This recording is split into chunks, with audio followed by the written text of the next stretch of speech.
राधे राधे दोस्तों, मैं कीर्ति आपका ज्ञानवर्धक कहानी चैनल में स्वागत करती हूँ।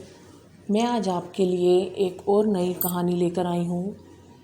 कहानी ज्ञानवर्धक और प्यारी दिलचस्प कहानी है। अंत तक कहानी ज़रूर सुने। पसंद आने पर लाइक व शेयर करें और नई कहानी पाने के लिए चैनल को सब्सक्राइब करना ना भूलें। कहानी दोस्तों इस प्रकार है।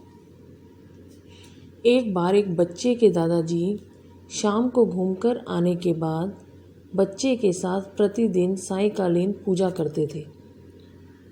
बच्चा भी उनकी तरह इस पूजा को करना चाहता था, लेकिन दादाजी ने उसे यह करने का मौका अपनी उपस्थिति में कभी नहीं दिया।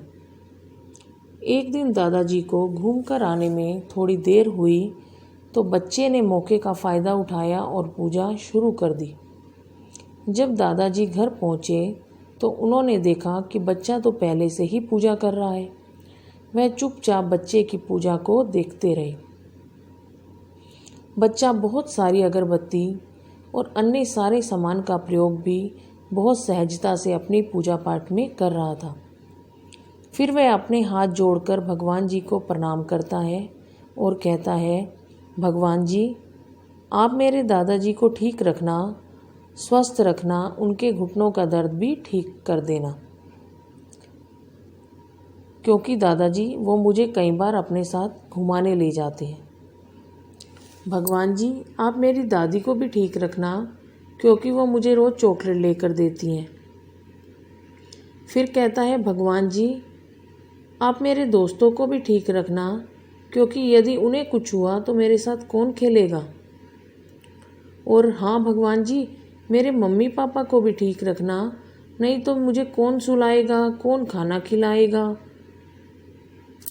भगवान जी, एक बात और, मेरे कुत्ते को भी ठीक रखना, यदि उसे कुछ हो गया तो हमारे घर को चोरों से कौन बचाएगा। अंत में कहता है, भगवान जी, एक बात और कहूँ, बुरा तो नहीं मानोगे। आप इन सब का ध्यान रखना, लेकिन खुद को मत भूल जाना, अपना ध्यान भी रखना।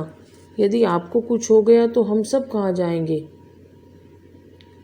यह सब वह बच्चा बड़े प्यार से, सहजता और सरलता से भगवान को कह रहा था। दादाजी यह सब छिपकर सुन रहे थे। इतना सब एक बच्चे के मुंह से सुनकर उनकी आंखों में आंसू आ गए, क्योंकि वह काफ़ी वर्षों से प्रतिदिन पूजा पाठ करते थे, भगवान से प्रार्थना करते थे, लेकिन उन्होंने ऐसी प्रार्थना अपने जीवन में ना कभी करी थी और ना ही कभी सुनी थी। देखा दोस्तों आपने, इस कहानी में बच्चे के व्यवहार में एक सरलता है। प्रभु खुद उस सरलता के ही तो दीवाने हैं। भगवान जी कहते हैं, जहाँ बच्चे के मन जैसी सरलता और सहजता होती है, उसी मन में मैं वास करता हूँ। मैं तो अपने सहज और सरल विचारों वाले, सहज और सरल व्यवहार वाले भक्तों के मन में निवास करता हूँ। मैं किसी मंदिरों गुरुद्वारों में, मैं किसी वैकुंठ धाम में कहीं निवास नहीं करता। मुझे पाने का केवल और केवल मात्र एक ही उपाय है, और वह है सहजता और सरलता, जो भक्तों को अपने व्यवहार में और विचारों में लानी है। धन्यवाद दोस्तों। राधे राधे।